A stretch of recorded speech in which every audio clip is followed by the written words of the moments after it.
This is the 2006 Palm Springs Bible School. Brother Anthony Whitehorn's topic is Be Ye Transformed. The topic for the fourth class is A Man Transformed. Peter. Good morning, everybody. Good morning. Hey, I love this. Just love it. Let's just have a look at what we've done there for, because today we're going to look at Session 4, Be Ye Transformed, A Man Transformed, Peter. What have we considered so far? On Monday, of course, we considered what is transformation. And we realised that it was a complete, an inward change, metamorpho. It's not a conforming, it's an inward fundamental change. And Sister Eleanor just gave me this little passage, and I'll read it out to you. And it's from Corinthians. So we do not lose heart. Though our outer nature is wasting away, our inner nature is being renewed every day. How about that? Lovely. And that's true. It's our inner nature that's changing, and that's what we should be looking to change. And then on Tuesday, we, of course, had the full glass of air, which has now got to be displaced by the fruit of the Spirit. And that was our process that we recognise that we need to be doing throughout our lives, displacing the natural man, feeding the white dog and not feeding the black dog. And then yesterday, how do we do that? We do that through disciplines, recognising that it is God at will and to work within us, but we require certain disciplines. We need to have information from our Bibles, and we need to build on that information by being throughly, not thoroughly, but throughly equipped for every good work. So it's building on that information that we get from our study to be throughly equipped for every good work. That's the first point. And the second one was, of course, prayer, the effectual fervent prayer of a righteous man availing much. So those are the things that we've discovered so far. And today we're looking at an example. And that example is the man Peter. I think most of us quite like Peter, don't we? You say, yeah, he's just one of those sort of interesting sort of chaps. I was going to start today with a little illustration. First of all, well, I won't do that. I will explain the illustration, at the end of which I will then explain why I'm not going to do the illustration. This is what I was going to do. I was going to show you three things. I was going to show you an egg, a stone, and a piece of Play-Doh. You understand you have Play-Doh? Good. Okay, and a piece of Play-Doh. And what I was going to do is I was going to get a hammer and to smash the egg, and then, of course, it won't break the stone, but the hammer leaves an image in the Play-Doh. And that, of course, is just to show that how we should be. We should be like the piece of Play-Doh. Because that leaves the image that moulds us, left on us. It's quite a good little illustration, I thought. Let me now tell you why I'm not going to do it. I tried this. I tried it about a year ago, and it was at a special effort that we had. And I put an egg in a bag, and I had a piece of stone also in a bag, and I had the Play-Doh. And I did the Play-Doh and said, look, that leaves the image. Yeah. When I was standing at the front there, I then had the egg in the bag, and I got the hammer and went, bosh, like that. Great. The egg smashed. And so did the bag. And it went all over the front 3 rows. And there was a couple of interested friends in there who were like wiping the egg off them and thinking, what is this that I've joined and come along to? It didn't stop there. I then, people wipe themselves off. I said, you understand that we don't want to break, we just want to have the image left in us. And I got up the stone, I said, and what's this? Hit the stone, and the stone broke. That's not what I want to try and show to you now. I want to try and explain to you that we should be like the Play-Doh, have the image, God's image, imprinted on us. We should be malleable to God's image working on us. And that's what I think happened to Peter. In the 12 to 15 years of Peter, this man, he was transformed. He was a changed man during those 12 to 15 year period that we seem to meet him. Let's just think about him first of all. The background of Peter. What do we know about him? He was married. We know about his mother-in-law being ill. We also read about, actually, that he actually took his wife on trips, on missionary trips with him. We read about that in Corinthians. So he was a married man. What else do we know about Peter? He was obviously a fisherman with probably his elder brother, Andrew, with James and John. He was a member of the Zebedee Fishing Company. So what else does we know about him? What else do we know about him as well? In terms of his personality, what do we know about his personality? Well, we know that he would quite often engage his mouth before his brain. He was a little bit of the old impetuous Peter, wasn't he? And we can think of some examples of that. Just think about the Transfiguration. And I love the Bible when it says, and whilst Peter was still speaking, something happened. It's like he was just babbling on. He didn't know what to say, and he just talked. And I love that. And we're going to look at this example in a moment. The example of the occasion when the Pharisees come up to Peter, and say, does your master pay the temple tax? He says, yeah, he does. He didn't know at all. He had no idea. And he sort of says those things impetuously. And he's outspoken. He seems on a number of occasions to answer for the rest of the disciples. And he has a colourful tongue. It's lovely. It's in Mark 14, where it talks about the denial, and it says he cursed. He didn't say, "Oh goodness me, no, you're absolutely wrong." This man was a fisherman. He knew the language of fishermen. We call it in the UK. He would have effed and blinded, I would suspect. He would have been sort of that sort. He'd be cursed. The words say he cursed. He cursed. So he would have been he'd used strong language. He was a man of the world. He'd been around a bit, was Peter. So that's what we know, a little bit about the background of Peter. Let's now just think a little bit about this man then and how he changed. Because he was a man transformed. We're going to look at some passages here and see how this man moved on and changed. Let's see where he first meets Jesus. This is in John chapter 1.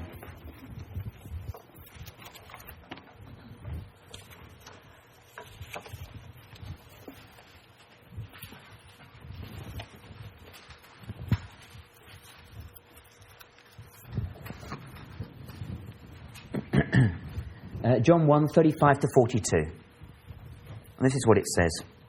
Again, the next day after John stood, and two of his disciples, and looking upon Jesus as he walked, he saith, Behold the Lamb of God. And the two disciples heard him speak, and they followed Jesus.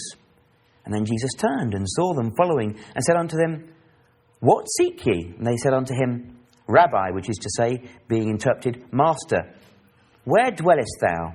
He saith unto them, Come and see. They came and saw where he dwelt, and abode with him that day, for it was about the 10th hour.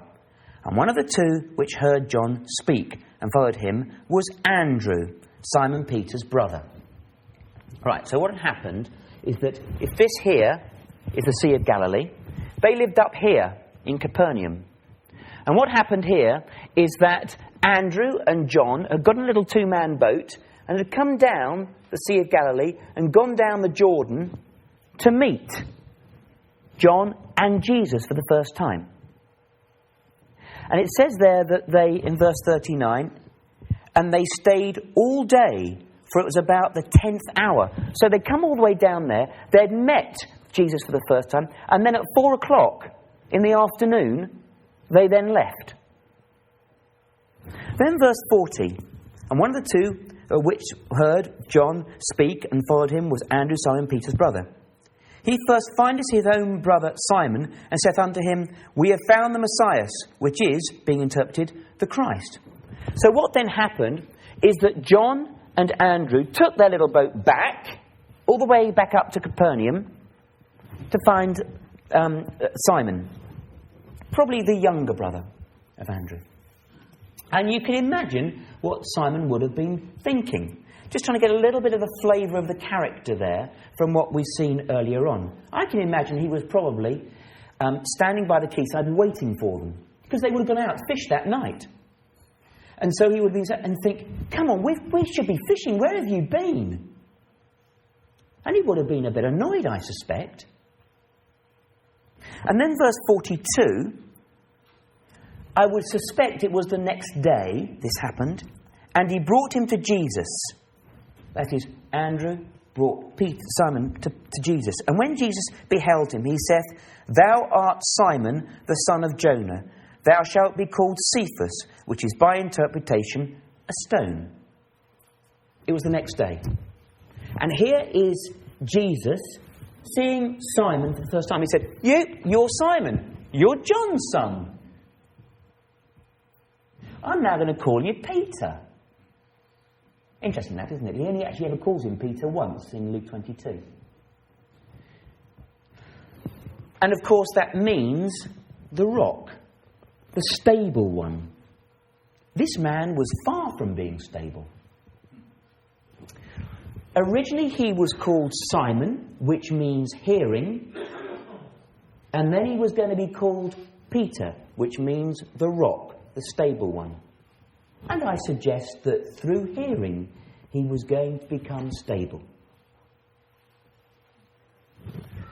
Now, when you meet Simon, Peter, for the first time, he's just one of those individuals that I suspect that you think, he won't ever be a Christian. And we have those individuals in our lives, don't we? We sort of blank them out. Psychologically, it's a sad thing to do. And that to me was a lesson about this man. We don't know a huge amount about him necessarily, but trying to piece some of those little bits that we do know about him, we sort of think, he's not your traditional Christian, him. And I think that's probably what Simon Peter was. He would not be classified as that traditional Christian. And so on that first occasion, I wonder what Peter thought. He'd been held up, he'd been waiting by the quayside the night before, waiting for his brother and John to come back. And then when he did come back, the next day he was taken down to see this Jesus. And Jesus knew him. I bet Peter thought, who is this chap? Let's now look at the next occasion, Luke chapter 5.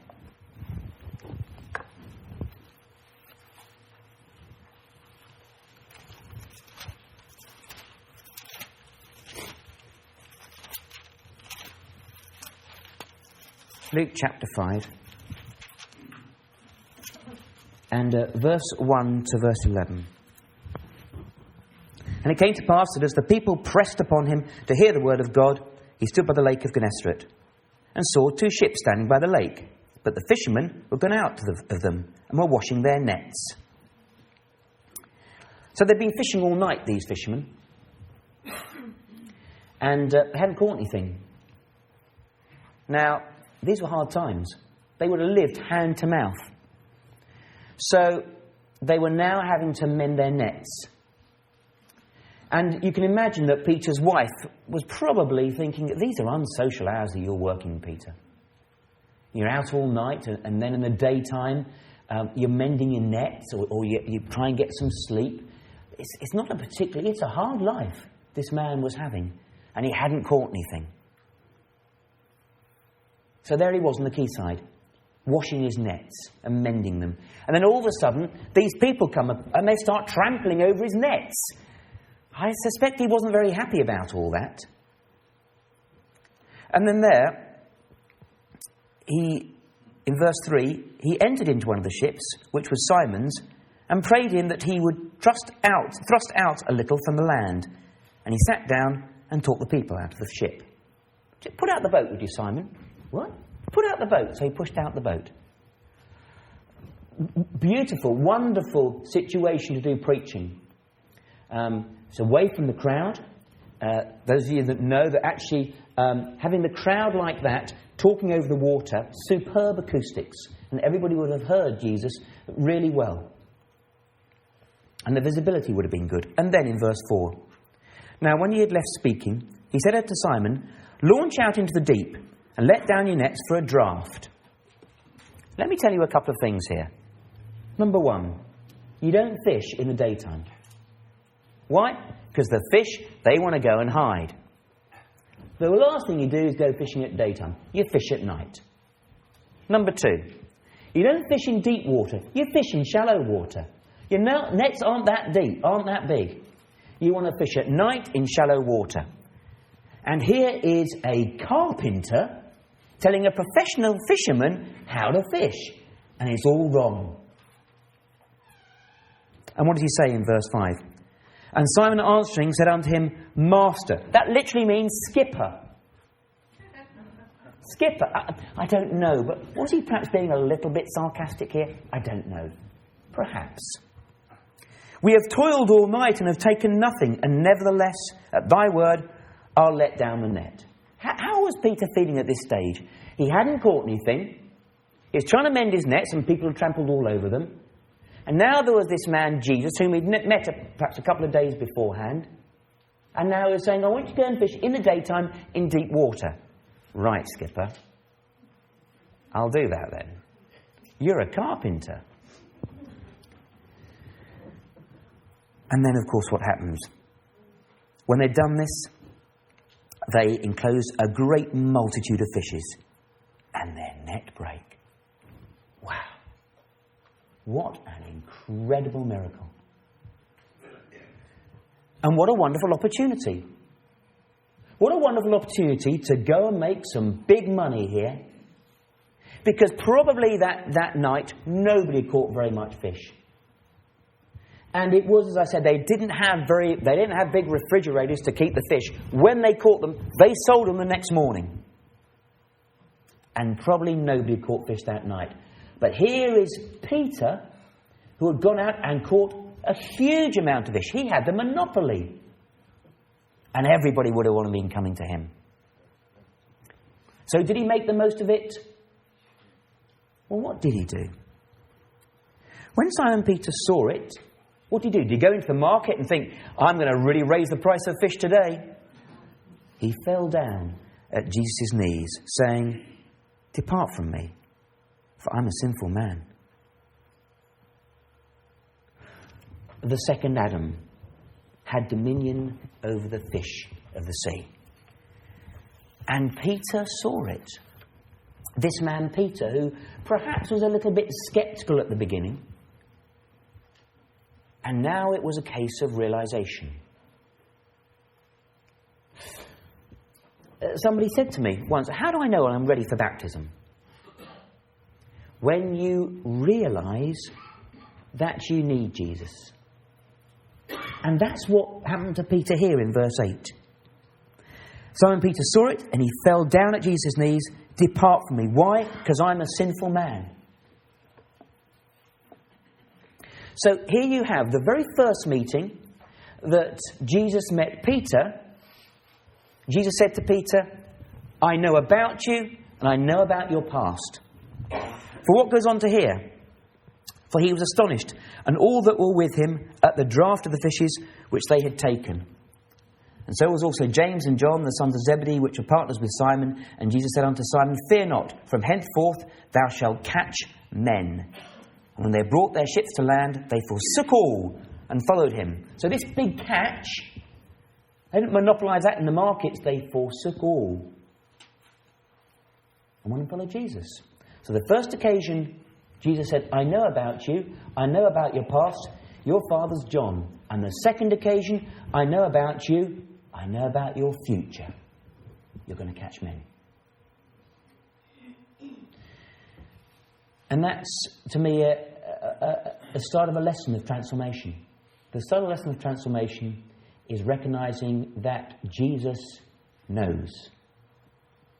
He knows about your past, but he knows about your future. He knows where you are going. And we have the tools that we talked about yesterday, here and here, to enable Jesus to help us to get where he wants us to go, because he is in control. I want you to imagine this situation. There is a dog in a car, and the dog in the car is going mad. Running from seat to seat, jumping around, howling, doesn't know what's happening, looking completely petrified. The man in the driver's seat is looking completely calm. Why is the dog frightened and jumping around? The reason being is that the car has just gone into a car wash. And the dog sees these things coming towards him and doesn't know what's happening. He's jumping all over the place. He's frightened. The man who's calm knows exactly what's going on. And that's the contrast. The Lord Jesus Christ knows our future. He is the man in the driving seat. And he's calm. How are we? Are we like the dog jumping around, or do we have that fruit of the Spirit, which is joy, which of course means doubt abandoned? And so Peter's journey of transformation begins here, as he allows Jesus to transform him, to change him. Let's now look at another incident. Matthew chapter 14, it was our reading. I love this passage. We know it well. It's the occasion, of course, of Peter walking on the water. And Matthew chapter 14, of course, we know the situation, we read about it. Verse 23, after he had dismissed them, he went up on a mountainside. After he had sent the multitudes away, he went up onto a mountain apart to pray. And when the evening was come, he was there alone. But the ship was now in the midst of the sea, tossed with waves, for the wind was contrary. For those of you who've been to the Middle East, been to Israel, you know exactly what evening is like. Evening, whatever time of year it is somewhere between 5 o'clock and 6:30 in the evening. That's it. Doesn't change. So it's now somewhere between 5 and 6:30. And it's wonderful when you're in the Middle East. If you're there, if ever you go there, it's wonderful to watch the sunset. The sunset takes just over 2 minutes to send the whole sun to nothing. It's incredible how quickly it goes down. So evening is a very short period of time. So it's between 5 o'clock and 6:30. And the boat is already being tossed about. And then what does it say? It goes on to say this. During the fourth watch of the night, Jesus went unto them walking on the sea. The fourth watch. That's 3 a.m. in the morning. That's 10 hours later. And what had Jesus been doing all that time? He'd been praying. And this storm had been going on for 10 hours. And Jesus knew exactly what was going on. A little lesson there for us, isn't there? There will be storms in our lives. And Jesus knows all about them. He may not come immediately, but he will be praying for us during that period of time. And he comes. And the storm happened.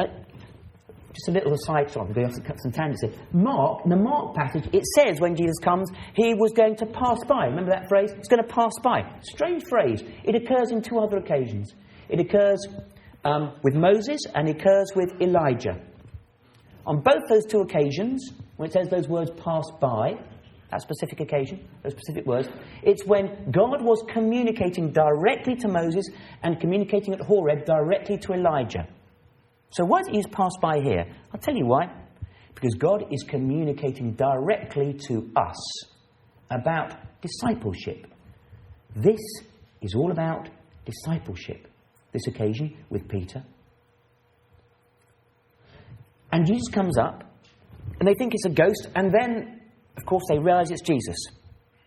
And what does Peter do? Impetuous Peter. Does he jump out? No, he doesn't, actually. Verse 28 says this.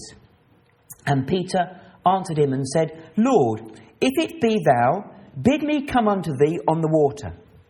So, he asks Jesus, first of all, can I come out to you? He checks with Jesus first. How often do we do that? Do we often go off and do something and then we check with Jesus? Check with God? No. The principle here, check with God first and then get out of the boat. You know, there are two reactions to Jesus on this occasion. I always thought this was a situation of the failure of Peter. It's not at all. Because there are two reactions to Jesus. There's a reaction of the 11 and there's a reaction of the 1. The 11 people avoided failure. The 1 person saw an opportunity. We are, I put it to you, a little bit like the 11. In the UK, the most popular chair to buy is called a lazy boy. Do you have lazy boys? Oh, you do? Okay. Right, it's the most popular chair in the UK. Right? It's called a lazy boy. Isn't that an interesting phrase, that? We have phrases in our English language. You probably have the same, called veg out or couch potato.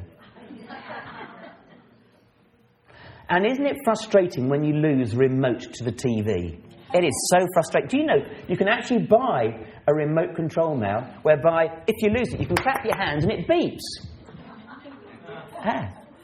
And the sad thing is that some of you are thinking, I've got to get one of those. That's where we've got to.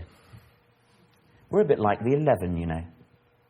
But it says in Ephesians this, make the most of every opportunity, or redeem the time.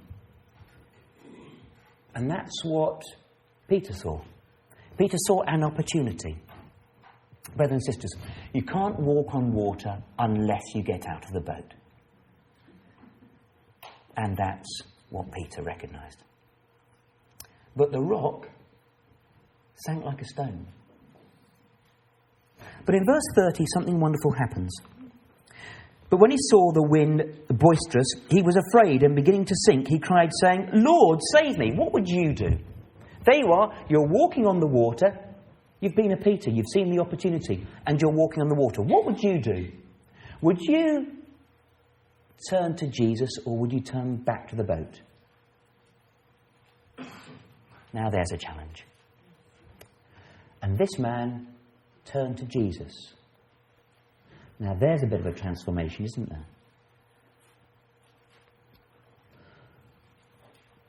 And it isn't until he asks Jesus that Jesus gives him help. Jesus didn't immediately, when he saw him sink, go out, stretch his arm out and pick him up. It wasn't until he asked Jesus to help him that Jesus helped him. Some wonderful exhortations in this passage here. And in verse 31 it says this, and immediately Jesus stretched forth his hand and caught him and said unto him, what did he say unto him? Did he say unto him, you should know that this water walking isn't for you? No, he didn't say that at all. He said, O thou of little faith, wherefore didst thou doubt? He didn't tell him off for having a go. He castigated him for his doubt. It was a good start by Peter. He was getting there. He was starting to change. But of course, he falls this time at the second hurdle. And here we come now to another little passage, and it's in Matthew 17. And there's a number of situations here with Peter. There's a transfiguration passage already mentioned, and there's this situation here about the temple tax. It's just after the transfiguration, you can sort of understand a little bit of the natural man coming out in Peter here. He was perhaps on a bit of a high. He'd seen the transfiguration, and he'd listened to Jesus about and seen Jesus heal the boy with a demon. And then, of course, the Pharisees come up to him, and the tax collectors come up to him and say, "Does your teacher pay the temple tax?" And in verse 25, he says, "Yes." When he's come into the house, Jesus prevented him, saying, "What thinkest thou, Simon? Of whom do the kings of the earth take custom or tribute? Of their own children or of strangers?" And Peter said unto him, "Of strangers." Jesus said unto him, "Then are the children free. Notwithstanding, lest we should offend them, go thou to the sea and cast an hook, and take up the fish that first cometh up, and when thou hast opened his mouth, thou shalt find a piece of money, and take, and give unto them for me and thee." the shekel fish. Isn't that a wonderful story? I'd love to have been there. You can imagine, can't you, that Peter had been with Jesus now for a large amount of time, and he was understanding more about Jesus. And I'd love to have been with Peter, because when he heard that, what do you think he might have done? He might have come and said, "Come with me, you guys, watch this. I'm going to catch a fish. The first fish I pull out is going to have a shekel in it. Yeah, watch this." And he does. And he pulls out a fish, and he opens his mouth, and there's the shekel. It's the atonement money. The fish had to die before yielding the atonement price. I don't know whether Peter recognised that at that time, but he absolutely recognised it later. And of course, it was the sign of Jonah that had just happened 2 chapters earlier. A couple of other occasions when we see Peter's impetuosity. The quelling of the storm in Mark 4. "Teacher, do you care if we perish?" shouts Peter. In John 18, the cutting of Malchus's ear. And in Luke 22, when Peter denies Jesus 3 times. But it's this one here in John 21 I want you to turn to, please.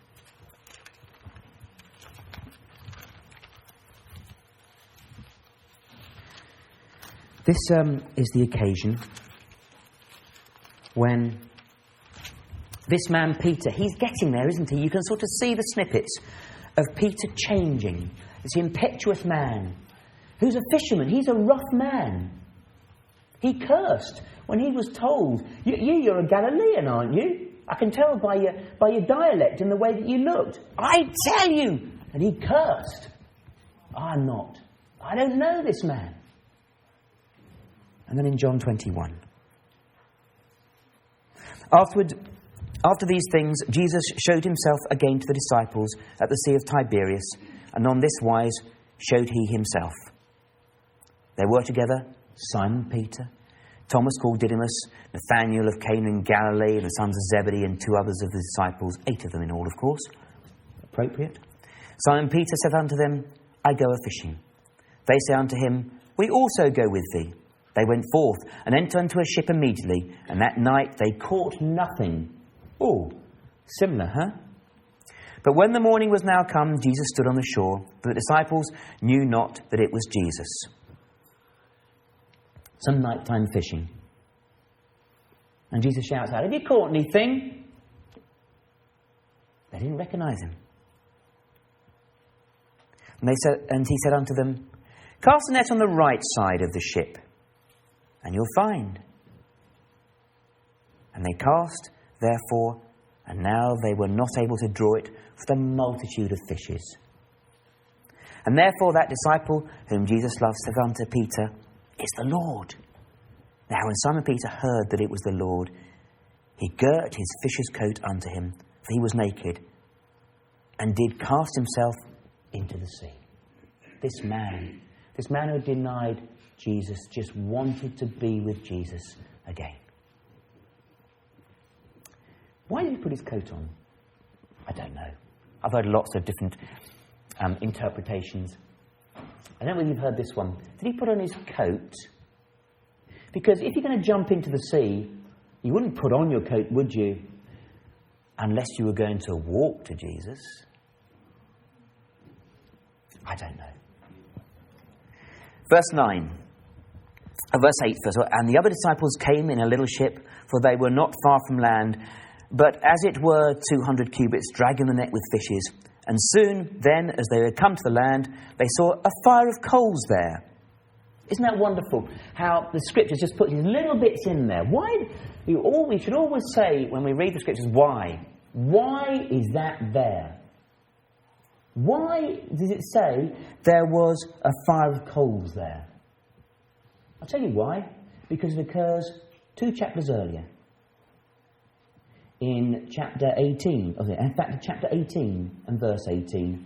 And what happened there? That was the occasion when Peter denied Jesus 3 times. And on this occasion, he says he loves Jesus 3 times. That's why it's there. Just that nice little link in to to the previous occasion. And the fish laid thereon and bread, and Jesus said unto them, Bring of the fish which ye have now caught. And Simon Peter went up and drew the net to the land full of the great fish, and 153, and for all that there were so many, yet there was not, the net wasn't broken. How many times have you read that?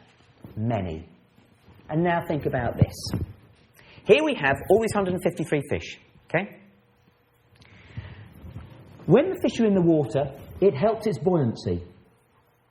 And you have a couple of boats and these number of fishermen who actually can't drag the fish in. But without the buoyancy of the water, one man on his own manages to pull it over. How does he do that? Well, there's some good questions for you. Is it perhaps that the closer you get to Jesus, the more powerful you become? I don't know. It's a nice thought, though, isn't it? And then, of course, we have in verse 15 that occasion. So when they had dined, Jesus said unto Simon Peter, Simon, son of Jonah, lovest thou me more than these? He said unto him, Yea, Lord, thou knowest that I love thee. And, of course, we have that situation about the love of the 3 times contrasted with the 3 denials. He hadn't changed enough completely just yet, because, of course, it was the wrong type of love. So you have a man here who, just in these chapters that we looked at, you can see that he's changing. Not completely, but he's changing. And some of the fruit of the Spirit is coming through this man. He is being transformed. And when we start to have a look at some of the other passages, like this one in Acts chapter 2, we shan't look at it specifically. It's at Gate Beautiful. And what happens at Gate Beautiful? In Acts chapter 2 is Peter's address. Peter's address. He understood what Jesus had been saying to him. And he proclaimed it. There was therefore a great understanding in the Acts of the Apostles of this new man, Peter. You start to contrast Peter now to Peter that we first met. And this man here in Acts chapter 2 is a man full of understanding. He'd appreciated what he had done at the denial. He appreciated that the cutting off of Malchus's ear was not what Jesus wanted. He appreciated what Jesus had been talking to him for those 3 years. We read in Acts chapter 3, this time at Gate Beautiful, where he says, in the name of Jesus of Nazareth, walk. This is a miracle. Can you imagine Peter walking up to Gate Beautiful and seeing this beggar there? I said, I don't have anything. What I do have, I'm going to give you. In the name of Jesus Christ of Nazareth, walk. That took enormous faith to know that what he said was going to happen. This man who was castigated by Jesus for doubting now walked at Gate Beautiful to see another man walk.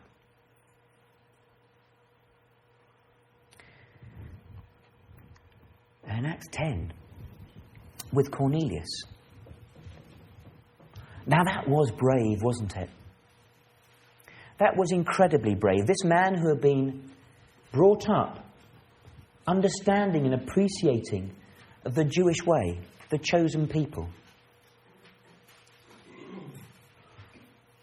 And he trusted the rules. But here in Acts 10, he trusted God and what God showed him. And he realised that what God showed him was greater than his natural tendencies. And he appreciated that Christ's death, his atonement, was for all, not just the Jews.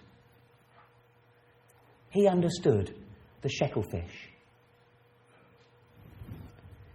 And he really understood the aspect of circumcision. Let's just have a look at Acts 15. I find this a really remarkable little speech that Peter gives. We have in our community many issues that we struggle with. Aspects of circumcision. And Peter got up there in verse 7. And when there had been much disputing, Peter rose up and said unto them, Men and brethren, ye know how that a good while ago God made choice among us, that the Gentiles by my mouth should hear the word of the gospel and believe. And God, which knoweth the hearts, bare them witness, giving them the Holy Spirit, even as he did unto us.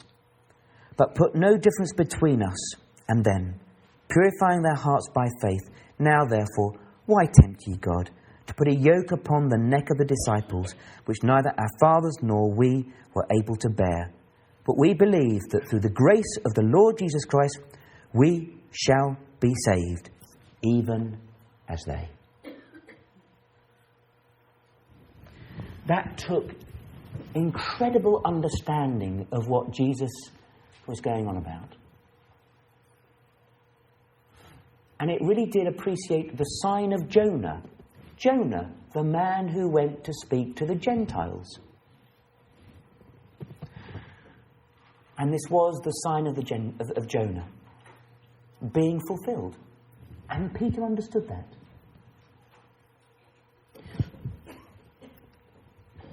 And then you have the epistles of Peter. And when you look at the epistles of Peter, they seem perhaps a little bit disjointed. But when you read Peter 1 and 2, what comes out? True grace comes out. Certainly in 1 Peter. And in the second epistle, it's all about faith and practice. And that's what we talked about yesterday. An understanding that enables us to be thoroughly equipped in every good work. Faith and practice. So, what is the conclusion then? The conclusion is this. Is that this man, Peter, was absolutely transformed. He was an impetuous man.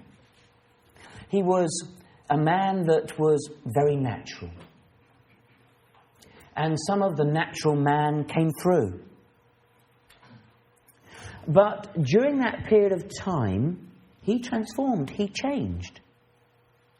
He was previously full of air. But gradually, that air was displaced by the fruit of the Spirit. And how did that happen? It happened because he spent time with Jesus. That's how he was transformed.